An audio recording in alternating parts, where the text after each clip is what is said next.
let's get started. So welcome everybody to the Tullahoma at Work podcast. My name is Lyle Russell. I'm your communications manager for the city of Tullahoma, and in studio with me today, Mr. Gavin Dishon, the new airport manager for the Tullahoma Municipal or Regional. What are we calling it? So we're both, but we're both. So we get the privilege of being both. Okay. We're municipally owned, but we are regional. All right, so we're going to say Tullahoma Municipal Regional Airport. How's that? That's perfect. We covered all the bases there. There we go. So welcome. I'm glad to have you here. Yeah, I'm glad to be here. Glad to be here. Thank you. Good. Well, you know, you've watched a show or two, so you know how we open this up. So we're going to talk about ice cream because it's one of my favorites, as you can tell.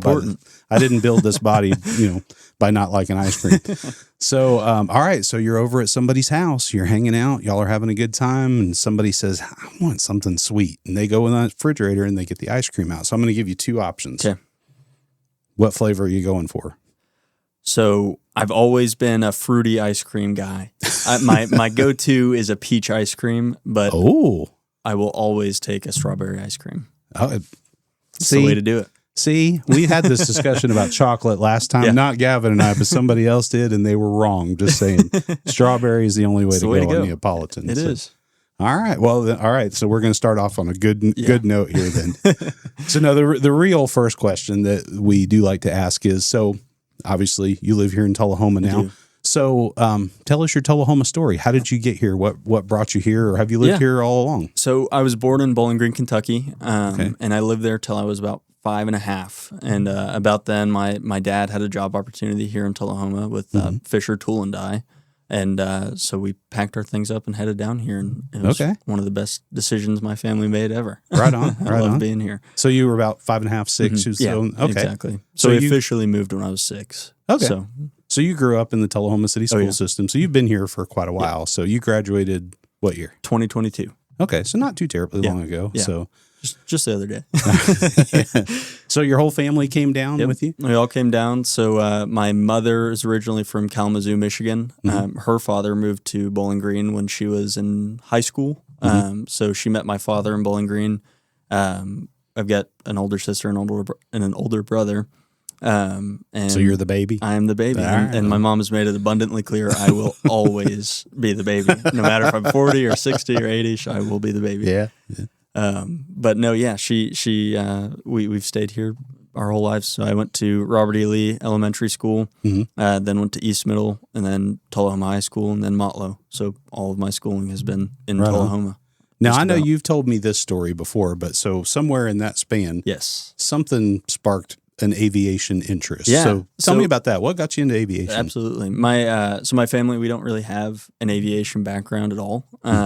But when my sister was in high school, she worked 2 jobs. She worked at Chick-fil-A and she worked at Walgreens. And she got a speeding ticket out one night, and she said she looked at her list of Sister, you just got busted. yeah, that's right. And so she looks at her list. She says, I can go to these places to do my community service, and she said, the airport, that'd be pretty cool. So she went out to the airport. She did her community service, and one of the last days they said, hey, we're hiring. Would you be interested in working for the airport? And she said, how much do you pay? And so, not that it's fun here or anything, but how much are you going to pay me for this? Exactly. So she ended up working there for, I think, 2.5 years, just about. And then she moved across the field to a company and ended up getting her AMP license to work on airplanes and maintenance and do all the things.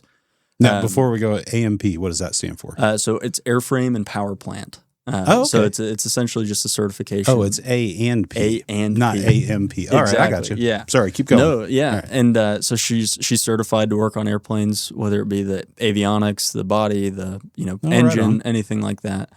So let me make sure I got it right then. So she got a speeding ticket. Yeah.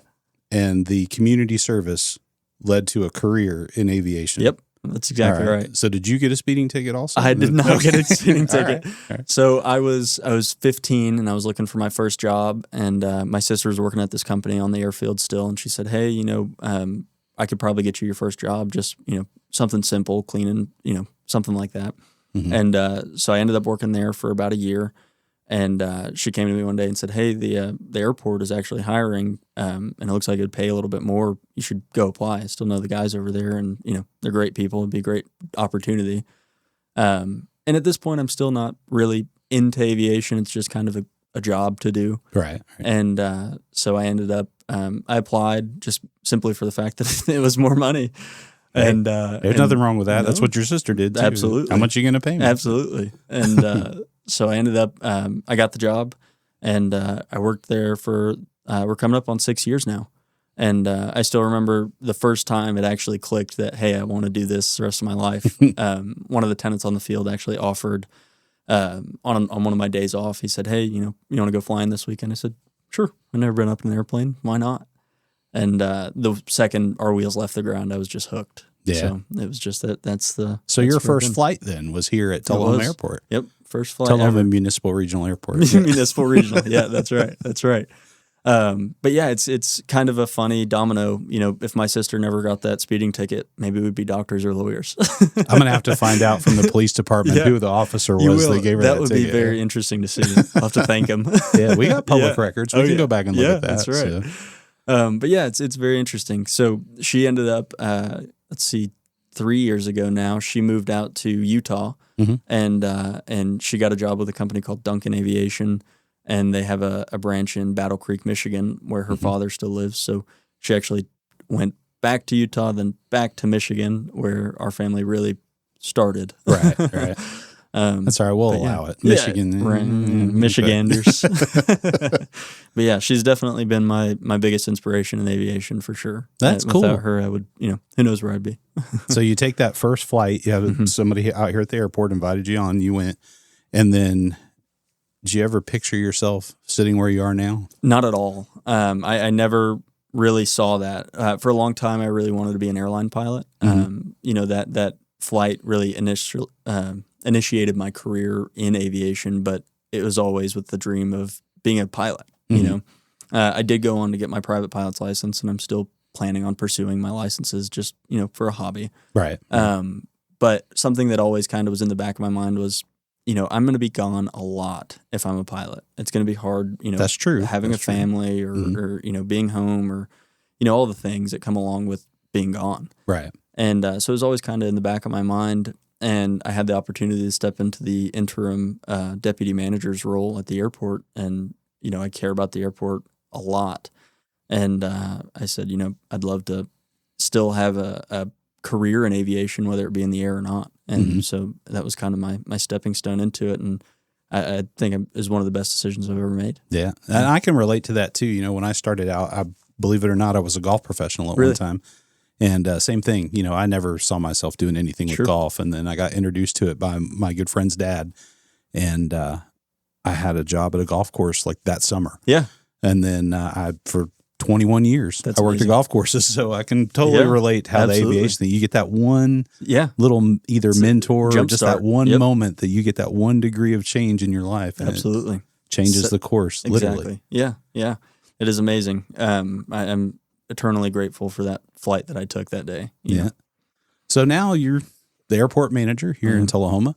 And so we had a conversation the other day that you probably find this a little humdrum, but I find it fascinating. I'm a big geology and astronomy person.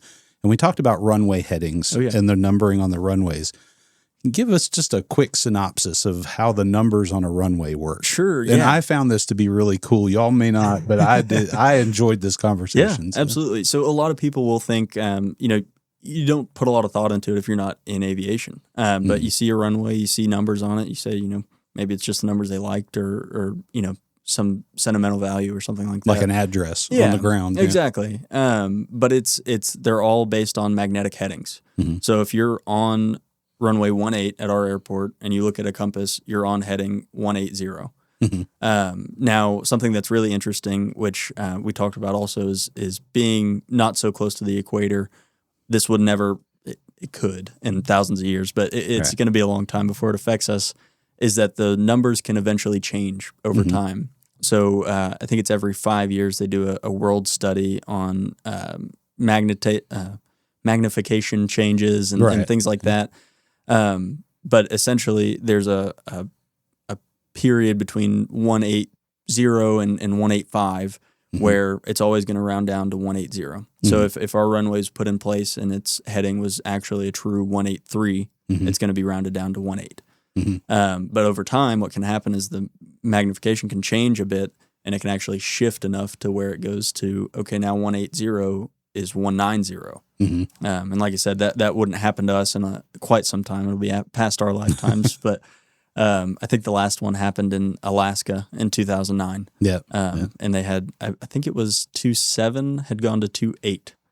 Runway 27 had gone to 28 right. And now that's important for a pilot, because if you're inbound and you're looking for the correct heading that you're supposed to be on, if you're off on a heading. Absolutely.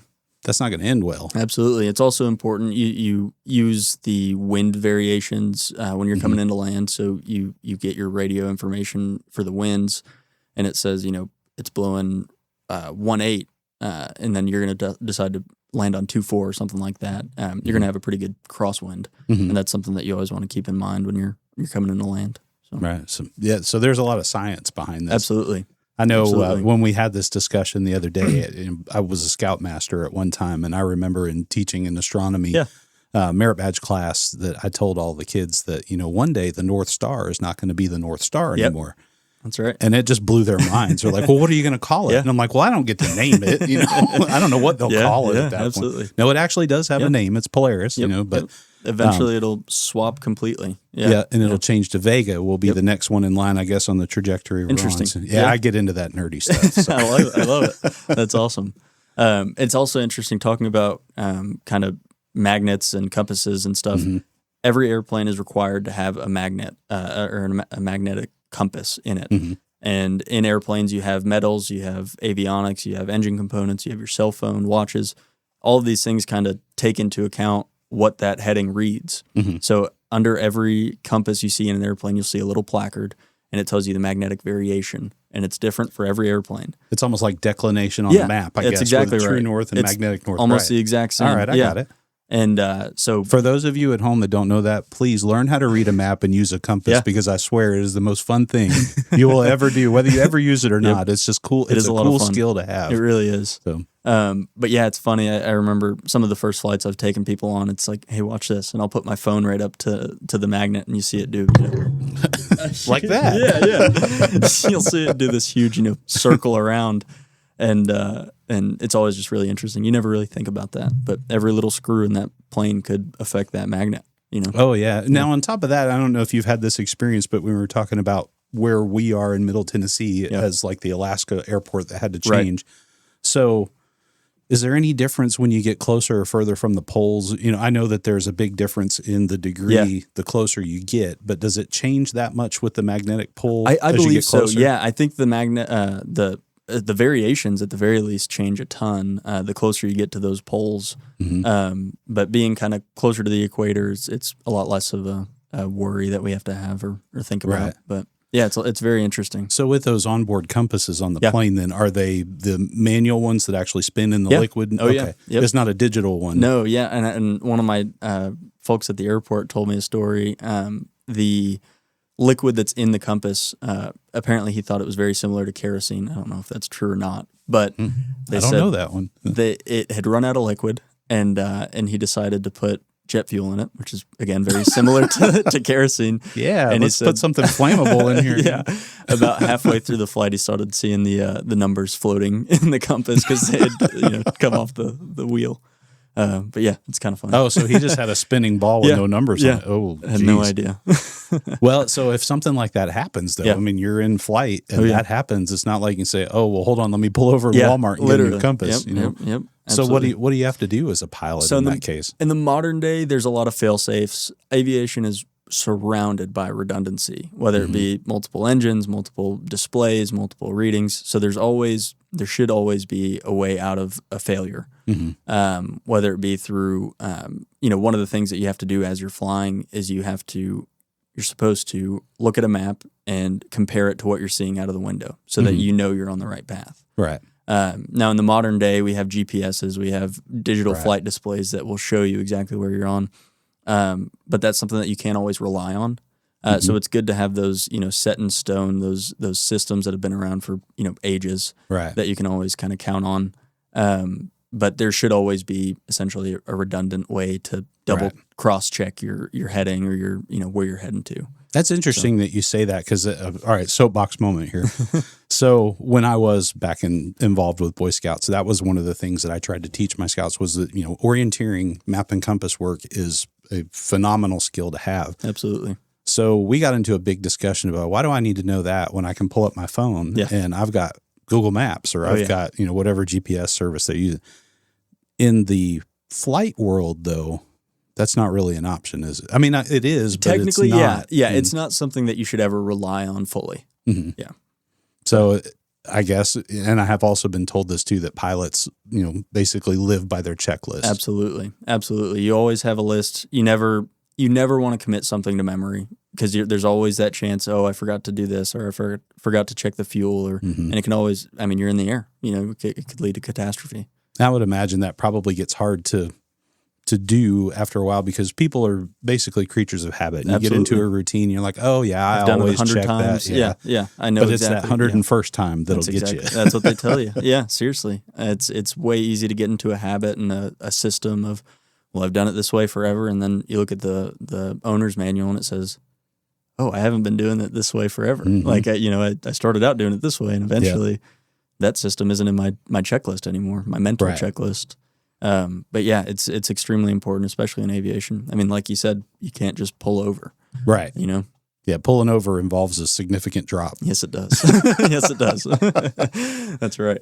So we talk a lot, obviously off camera, but we talk a lot about airport history and things that have happened. Tullahoma at large has a monster history. Absolutely. But then the airport has a particular history. What do you know about the airport history? Yeah, so the airport was built for World War II. It was initially planned to be a World War II bomber base for B-24 and B-25s. Mm-hmm. So they started construction, I believe, in 39. Does that sound right? I think that's right. Somewhere around there. And they ended up actually finishing it after the war was complete. Mm-hmm. So they did get to use parts of the airport for training purposes, but it wasn't ever utilized to its full intention, which is a blessing. The war ended, of course. Sure, yeah. But it does come with a lot of really interesting history. We currently have the original tetrahedron at the airport. I was going to ask you about that here in a minute. Yeah, so that's what we use to. It's one of the devices we use to measure wind direction, and it doesn't give you how hard the wind is blowing like a standard windsock would. Right. But it's still really cool to have that original piece of history to the airport. Now it's moved spots a few times over the years, but being able to have that. And growing up, I think we talked about this last time we were talking about that tetrahedron is growing up at the airport, literally when my sister was working there, I was 10 years old. I'd been there my whole life. And, growing up and seeing that tetrahedron is like, this is something that every airport has, right? And when I started flying to other airports and looking around, it's like, hey, where's your guys' tetrahedron? What's going on? They're like, and I'm sure some of them probably look at you like, or what? Time What's travel. Say that again? Yeah.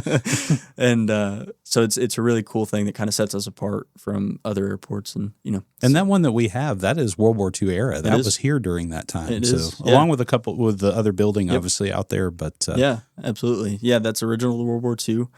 And we've painted a few times and, done some minor maintenance, greasing the ball bearing and things like that. But, it's all original metal, original structure. Yeah. And I understand the other day you said it's due for a paint job again. It is. It's getting close. Well, we like to do it every 3 or 4 years.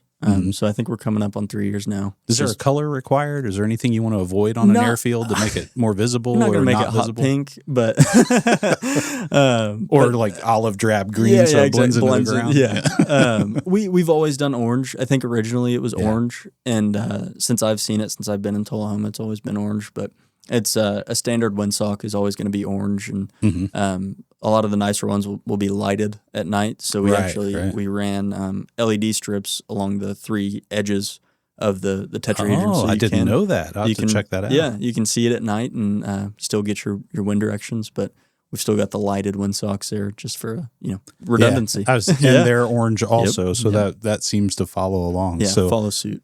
So I know you've only been in the seat for a little bit, but I've heard that you've got some pretty big plans for the airport. Is there anything that you're willing to share that you've been thinking about doing out there? Yeah. So one thing we really want to focus on is more community engagement. We want to have people out at the airport, whether it's to come out for a picnic and have lunch or just come out and talk to me and say hi, and what does the airport do? What are we here for? And kind of just get the community more knowledgeable about what the airport does as a function. But one thing I'd really love to see is excuse me, I lost my train of thought. School system event where we have field trips that come out to the airport, and we see hey, here are the different routes you can go. It's not just being a pilot. There's the management side of things. There's fueling systems. There's maintenance. There's flight training. There's all of these, the beacon. The tetrahedron. Exactly. There's all these things. Yeah, there's so many routes you can go for a career in aviation.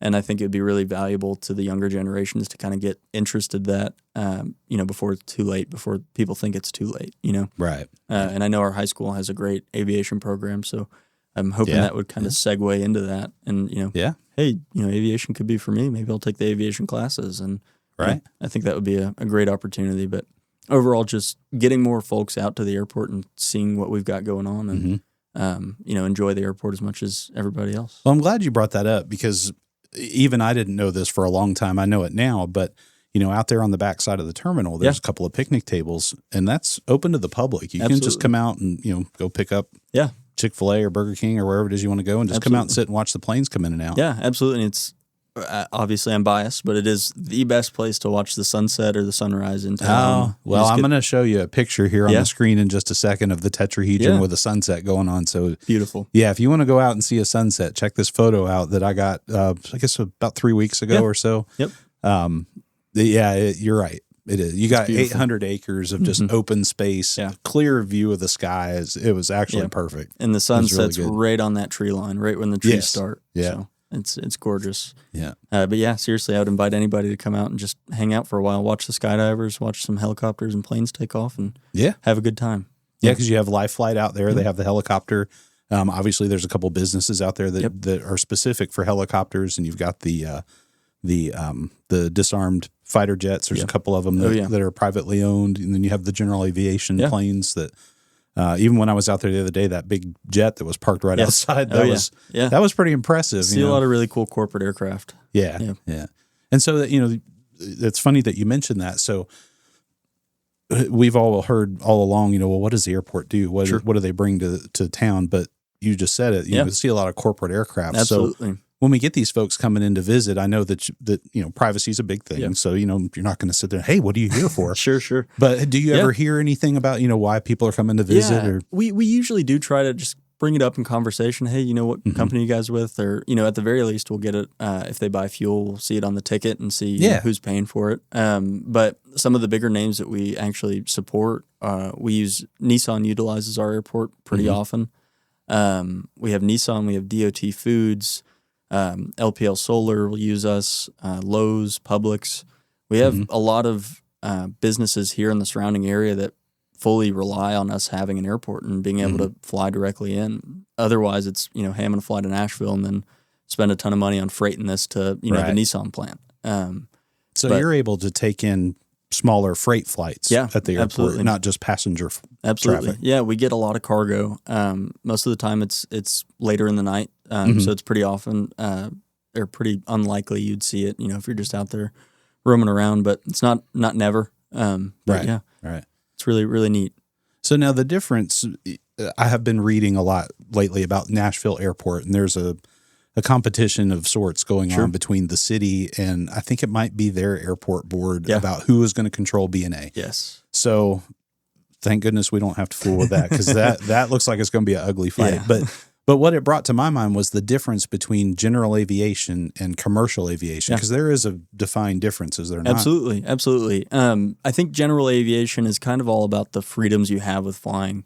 It's really similar to loading up your car and going on a road trip. A lot of people like to have that freedom to, hey, I'm going to get to Florida in 2.5 hours, taking off directly from Tullahoma. Sign me up. Right. And, being able to have that freedom is just something that a lot of people, some people won't ever get to experience, but I think it's, if you have the means to do it, I think it's great.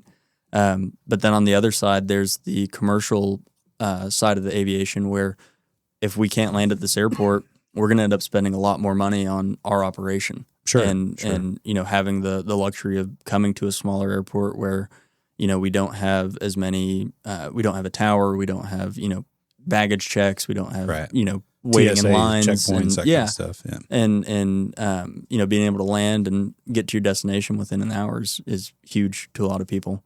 Yeah, because if you've been to B&A lately, it takes a little longer than that. Yes, it does. Yes, it does. But, I mean, it's commercial flight. It's a major airport. Obviously, they're expanding. I don't think I've ever seen that airport not under construction. I have not. I think I've been here since 2007, and I think they've been building something there since I've been here. Absolutely. They're ever expanding, and they have a lot more to juggle than we do. So, that comes along with longer wait times and, bigger operations and, more people to coordinate. So, oh yeah. Well, not only that too, you have like I said, the security aspect. There's a significant international traffic there. So you're also dealing with customs and those sort of things. So we don't necessarily have to deal with that in a general aviation setting, do we? No, not at all. Yeah. So that's also one of the luxuries is, just being able to, somebody can come into our airport who has an airplane and never have to talk to me or anybody at the desk and just, go about their business. Yeah. So is there some sort of, what's the methodology behind if you have a general aviation airport and you have planes coming in and it's not necessarily monitored? Sure. And correct me if I'm wrong, like by an air traffic controller or a tower or something like that. So how do you keep it straight? How do you keep them from not landing on each other? So there are, right. There's rules set in place by the FAA and, that basically say this is how you operate at an unmanned airport, or an untowered airport rather.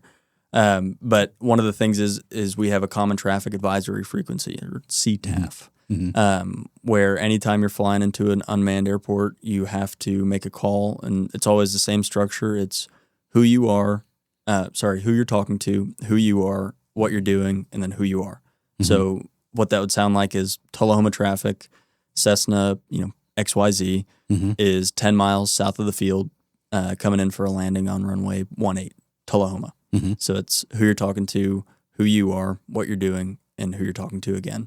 Okay. And it's kind of interesting. So we hear, we pick up radio transmissions from Huntsville Executive and all the way up to Bowling Green, Kentucky. So we're on the same 123.0. That's our CTAF. And we're on the same radio frequency as Huntsville and Bowling Green. So occasionally if they're, closer to us, they'll make a radio call and they'll say, Huntsville Exec, the same thing. Right. And that's your way to differentiate. Is this traffic I'm hearing from Huntsville? Is it from Bowling Green? Is it from Tullahoma? Is it, Shelbyville? I got you. Okay. That makes sense. Yeah. All right. So that's just the standard way to communicate with everybody. And that's kind of a universal language in the pilot community, I would assume. Okay. Yeah, absolutely. Right. And at a tower, it's a really similar structure. It's just you're talking directly to somebody. This one, you're kind of broadcasting it out to anybody who could be out there. Hopefully somebody's listening. Yeah, exactly. Can you hear me out there? Yeah. Check. So now, going back to what you said about your invitation to fly that one time led you to want to be in this career in aviation. So if there is somebody out there that's listening that wanted to get into this, are there opportunities to earn your pilot's license or at least do some of the courses at our airport? Absolutely. We have a flight school here based in Tullahoma called Wright Base Flight Training. And I don't have their number on me or else I'd give them a shout out. That's all right. We'll find it somewhere and we'll get it out there. Put it up there. Yeah. And they are phenomenal. I did all my flight training with Wright Base, and I can't say enough about the instructors and the operation they have going on there. And I think we're very blessed to have a local flight training operation that's here in town that people can take advantage of. Right. But yeah, anybody is welcome to come and take a discovery flight and just kind of get that ball rolling, see if it's something you're interested in. Yeah, right on. Yeah. And so now you're at the airport a lot. I know that because I work here too, and I know you're out there. But you're not there all the time. Right. So there's got to be something fun to do. What does Gavin do on his days off? My days off, I'm really recently I've been into wakeboarding.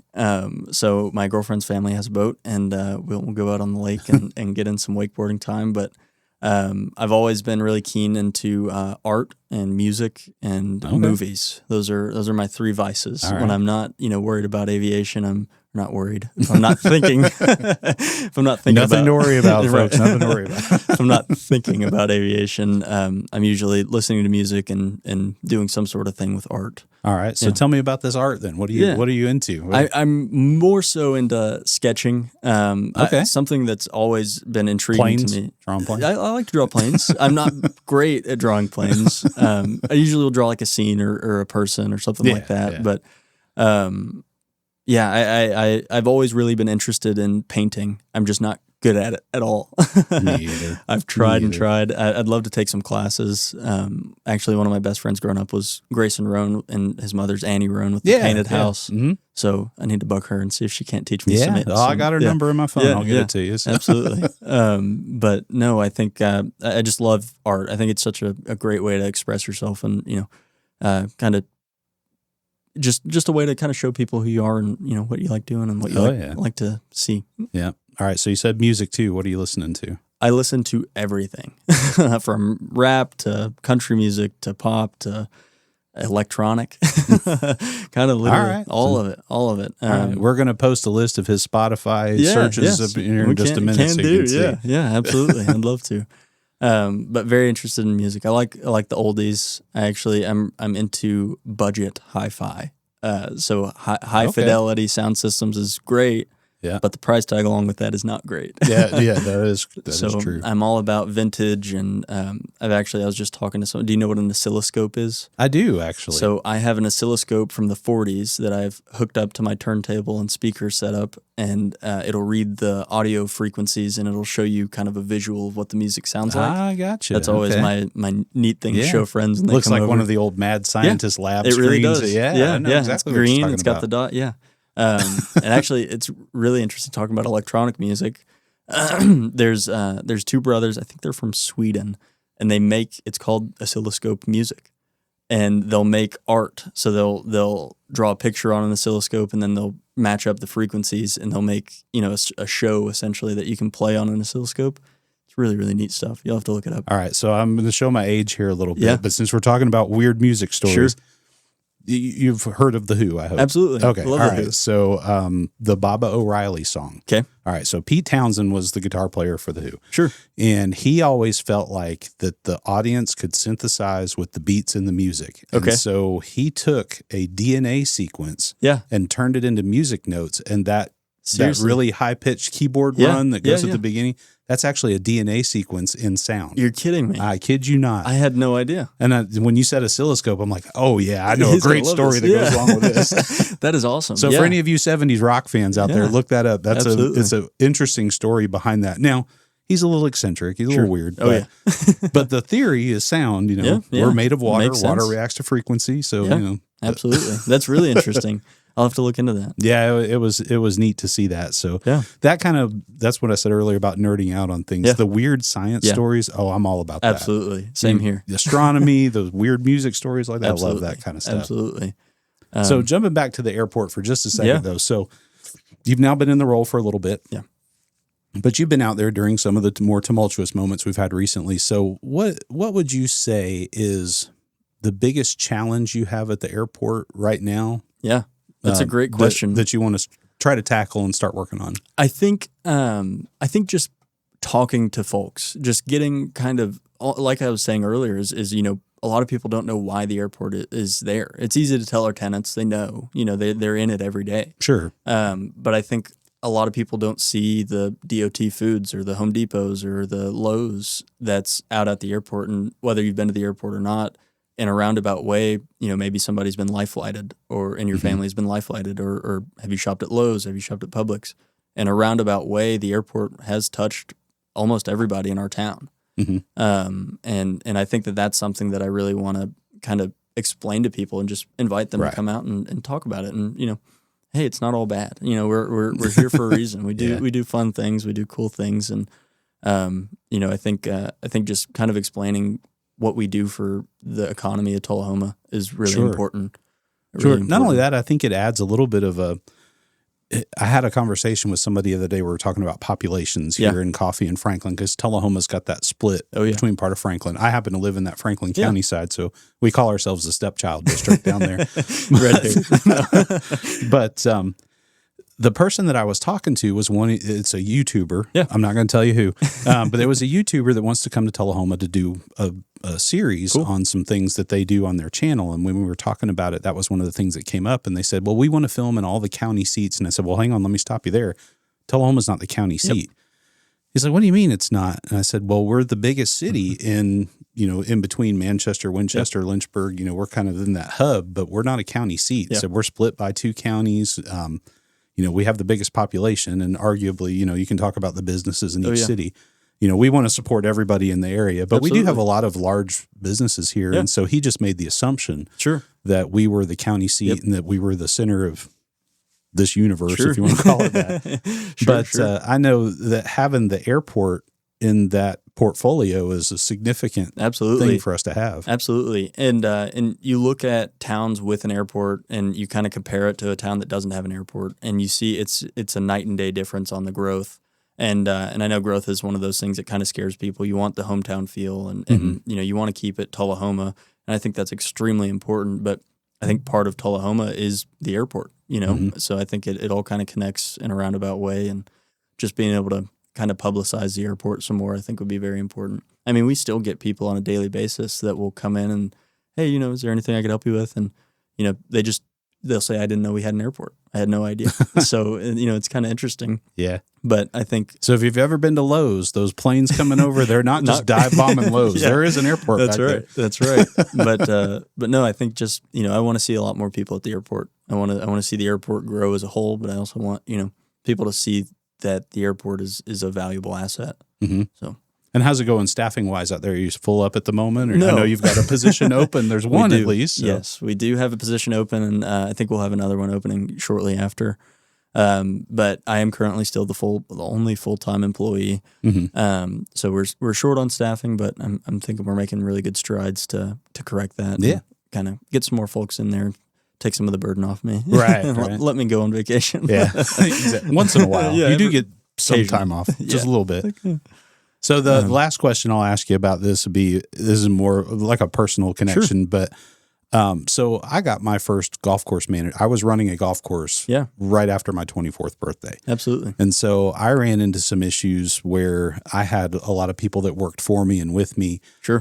Not just in my staff, but also in the clientele that we had. This was in Florida. Absolutely. And so I was a very young person in a very, I don't want to say very old, but in a much more mature environment than I was at that age. Absolutely. I know you are now also a very young manager of that. Have you run into any challenges have you seen any age issues with that? Not per se. I think that there's always I meet somebody and eventually we get to a part in the conversation. They're like, how old are you? Yeah. and they're always pleasantly, they're always pretty surprised when I tell them my age. They say, you're mature for your age, and I think that's a very great compliment. But I haven't had any issues so far. That's good. I think that part of that is my maturity level. I think being able to hold my own in a conversation with somebody, and I know my stuff. I think kind of helps. But I think a lot of people hear, 21-year-old manager, and they think, he's just a goober, or he's he doesn't know anything, or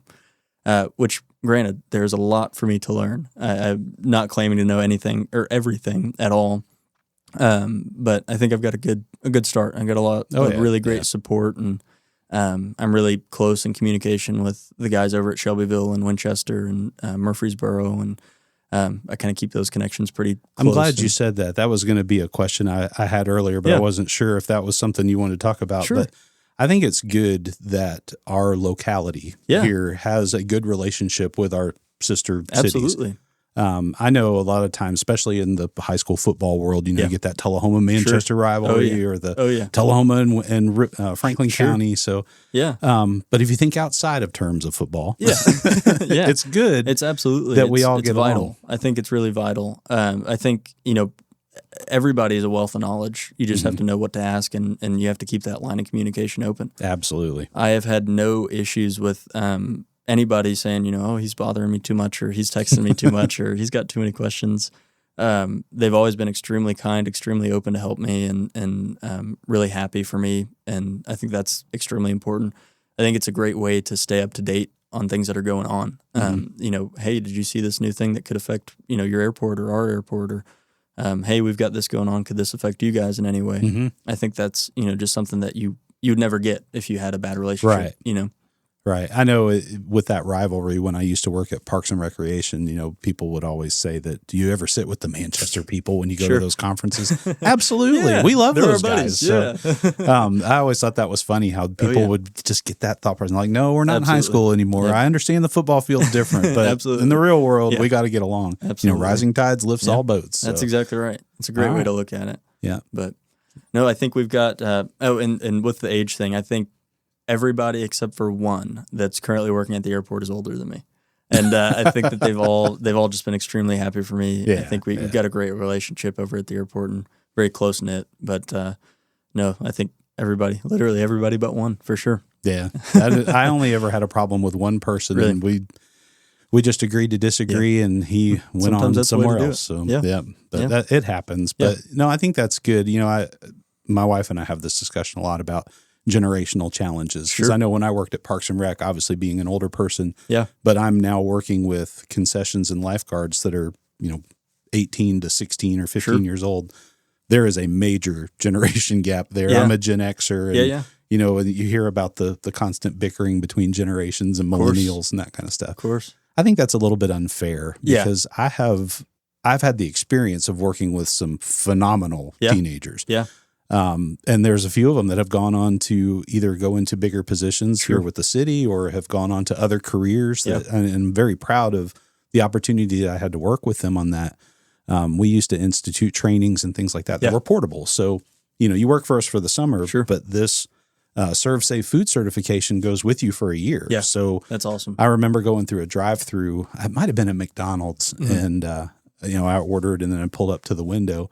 And the girl at the window worked for me in concessions the year before. And so when that job ended in the summer, she got a job at McDonald's. That's awesome. And she said what put her over the edge was the extra training that we did that she could take with her. That's awesome. So they hired her almost instantly with barely an interview. That's a really great opportunity.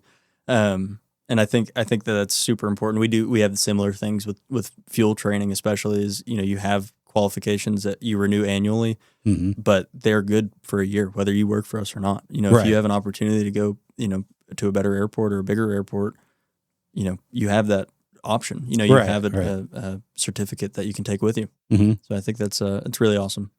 All right, really last question this time. So being in this role now, did you have any mentors along the way that really shaped your view on how this should go? I've had several mentors. I think so.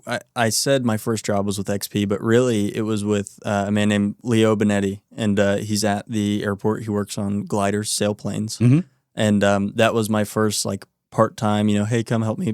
Clean some stuff up, and then I did both XP and working with Leo, but. Leo has been an awesome mentor to me. I think he's always been somebody that I can, call and ask questions. But then further on, my sister, I guess backing up, my sister has always been, my biggest inspiration, my biggest supporter. And she's in the aviation industry. She works at a bigger airport now. And she's given me so many just amazing kind of things that I can utilize at our airport and help grow our airport with. But there's so many. I know. I can think of. I've got a list of my own, so I understand that. Nick Kimbrough, fire marshal. I've always looked up to him, and he's been extremely supportive and wonderful to work with throughout this whole process. Ashley Udick, Carla Smith. Yeah. I've got a great support staff. I've got a lot of people that I can call on and ask questions to, and and give me support. And I brought that up for a point for those of you who are watching. I had the luxury, too, of having several wonderful mentors when I was growing up. And quite honestly, without them, I wouldn't even be remotely where I am today. So the message was going to be is that if you have the opportunity, if there's a person in your life that you think could use a 1 or 2 degree correction on their course, give them a new runway heading if they need it. You would be shocked at how much impact that actually has on people. So absolutely. That generational argument I used to hear about, that kid, these kids these days don't want to do anything. Yeah. Well, give them that guidance then. Absolutely. Show them the way. Show them the way. Give them the reins. Yeah. You get the final word. Anything else you'd like to share with the citizens of Tullahoma? All 20, we got a new population number. Oh, yeah? 21,000. It used to be 2336. Now it's 21. Oh shoot. I think it's like 21.7 now or something like that. That is awesome.